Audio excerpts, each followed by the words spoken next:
C'est l'histoire de Mimi, une maman chat au grand cœur, et de son petit trésor, Patapouf. Ils vivaient tous les deux dans une petite maison douillette où chaque jour était une nouvelle aventure. Un soir d'automne, alors que la pluie tambourinait doucement contre les fenêtres et que le vent faisait chanter les arbres, Mimi et Patapouf étaient blottis l'un contre l'autre sur le canapé. Une grande tasse de chocolat chaud fumant trônait sur la table basse et ils regardaient leur dessin animé préféré à la télévision. Patapouf, les yeux ronds et brillants, riait aux éclats en voyant les péripéties du héros à l'écran. Mimi, quant à elle, le regardait avec une tendresse infinie, ronronnant de bonheur.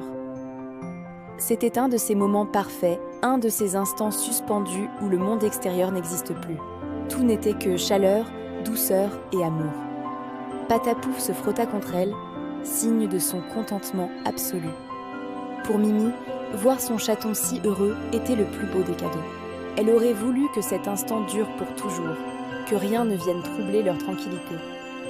La journée avait été longue, remplie de jeux et de découvertes dans le jardin.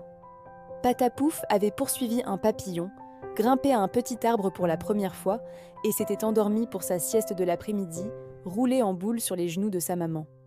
Ce moment sur le canapé était la conclusion parfaite d'une journée bien remplie.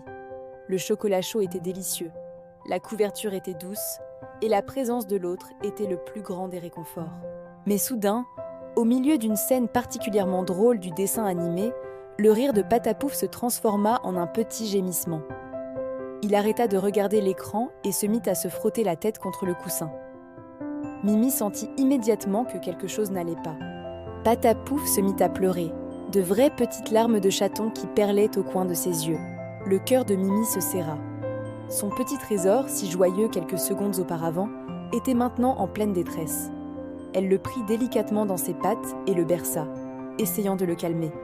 Elle lui caressa doucement le front, mais Patapouf continuait de pleurer. La douleur semblait vive et soudaine. Mimi essaya de lui proposer un peu d'eau, une autre gorgée de chocolat, mais il secouait la tête, incapable d'avaler quoi que ce soit. L'inquiétude grandissait en elle comme une vague. Elle regarda par la fenêtre. Dehors, la douce pluie s'était transformée en une véritable tempête. Le vent hurlait et des éclairs zébraient le ciel noir. C'était un temps à ne pas mettre une patte dehors.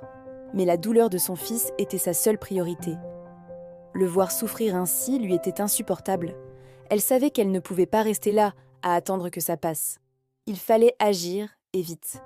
Le courage d'une mère est une force incomparable. Mimi prit une grande inspiration, le regard déterminé. « N'aie pas peur, mon petit. Maman est là, on va aller voir quelqu'un qui va t'aider. » Elle enveloppa Patapouf dans la couverture la plus chaude qu'elle put trouver, ne laissant dépasser que le bout de son petit nez.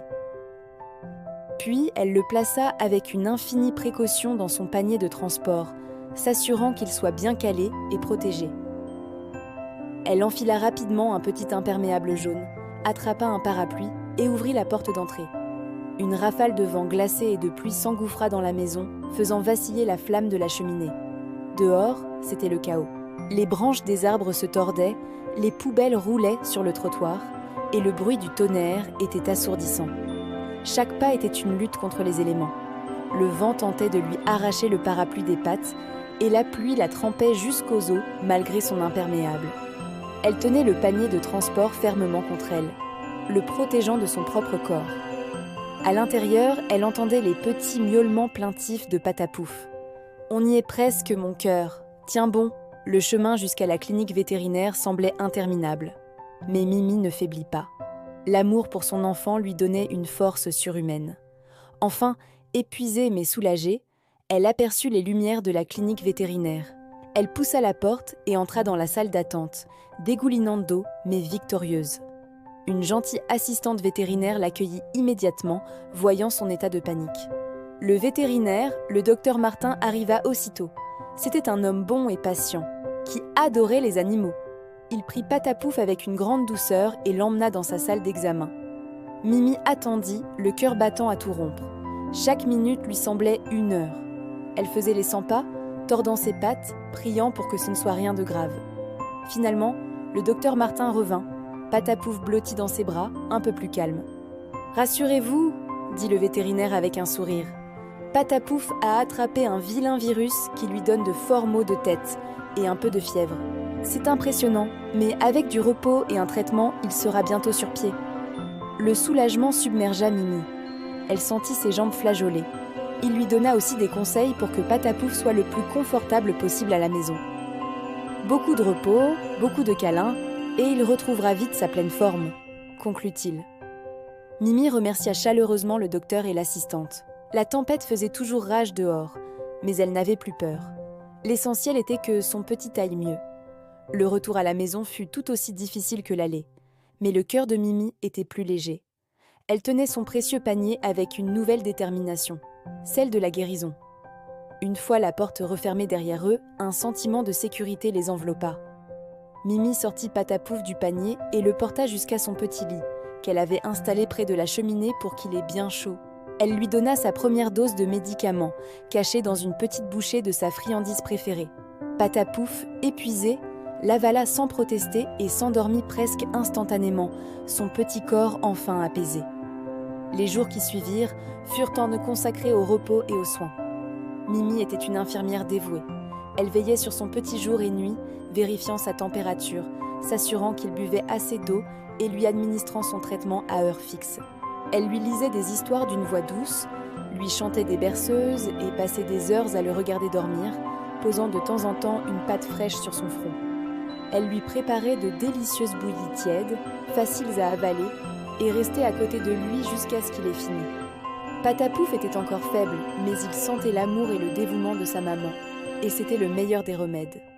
Mimi avait transformé leur petit salon en une véritable chambre de convalescence, confortable et paisible. Le monde extérieur pouvait bien continuer sa course folle. Ici, le temps était suspendu, rythmé uniquement par les besoins de Patapouf. Peu à peu, grâce aux soins constants et à l'amour infini de sa maman, la santé de Patapouf commença à s'améliorer. Un matin, Mimi le vit s'étirer longuement, un geste qu'il n'avait plus fait depuis des jours. Puis, au lieu de se rendormir, il la regarda avec des yeux un peu plus vifs. Un petit ronronnement, faible au début, puis de plus en plus fort, s'échappa de sa poitrine. C'était le plus beau son que Mimi ait entendu de toute la semaine. Le lendemain, Patapouf accepta de jouer quelques minutes avec sa petite souris en peluche. Sa tête ne lui faisait plus mal. Il se leva et fit quelques pas, encore un peu chancelant. Mais il était debout. La couleur revenait sur son petit nez rose. Il se frotta contre les jambes de Mimi, comme pour la remercier. Chaque petit progrès était une immense victoire. Bientôt, il réclama de nouveau son dessin animé préféré et son chocolat chaud. Mimi, le cœur débordant de joie, s'installa avec lui sur le canapé comme avant. Patapouf était blotti contre elle, non plus par douleur, mais par pur bonheur. Il avait retrouvé son énergie, sa curiosité et sa joie de vivre. Quelques jours plus tard, il courait à nouveau dans le jardin, poursuivant les papillons comme si de rien n'était. Mimi le regardait depuis la fenêtre, le sourire aux lèvres. Elle savait que les épreuves faisaient en partie de la vie, mais elle savait aussi que l'amour d'une mère pouvait surmonter toutes les tempêtes. Patapouf était son soleil, et il brillait de nouveau de 1000 feux. Et c'est tout ce qui comptait. Merci de nous avoir suivis. N'oubliez pas de vous abonner pour plus d'histoires touchantes. À très bientôt!